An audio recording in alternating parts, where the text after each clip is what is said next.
So in general, the derivative of some function f of x, shown as f primed of x, is equal to the limit as h tends to 0 of f of x plus h minus f of x divided by h.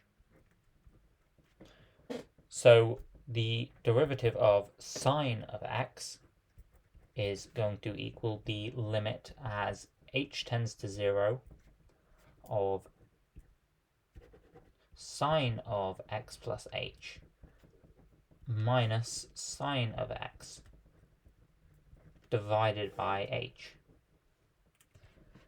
By using a compound angle formula, we can say that sine of x plus h is equal to sine of x multiplied by cos of h plus sine of h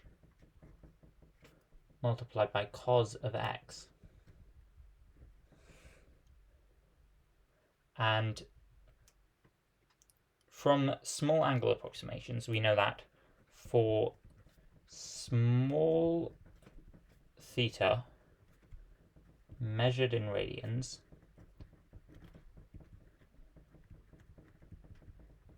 and it's worth noting that for calculus you must always have your angles in radians. So sine of theta can be approximated as being equal to theta, and cos of theta can be approximated as being 1 minus theta squared over 2. So as we're taking the limit as h tends to 0, we can say that h is a small angle. So therefore, sine of x plus h is going to become sine of x multiplied by 1 minus theta squared over 2, or minus h squared over 2, sorry. So that's sine of x minus h squared over 2 times sine of x, and then plus h multiplied by cos of x, so plus h times cos of x.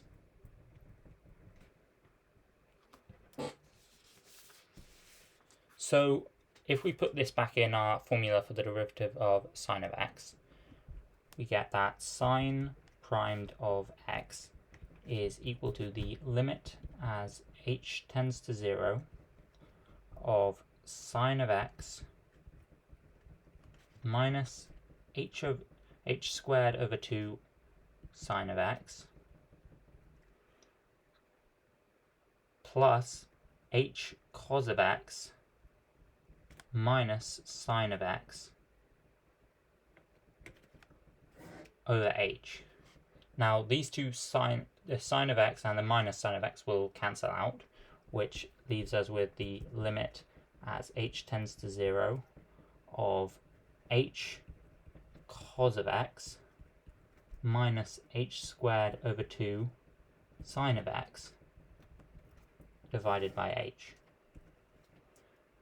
And so dividing by h, we get the limit as h tends to 0 of cos of x minus h over 2 sine of x. And as h is tending to 0, this term is going to become 0, and so this is just going to be equal to cos of x. So we can say that the derivative of sine of x with respect to x is equal to cos of x.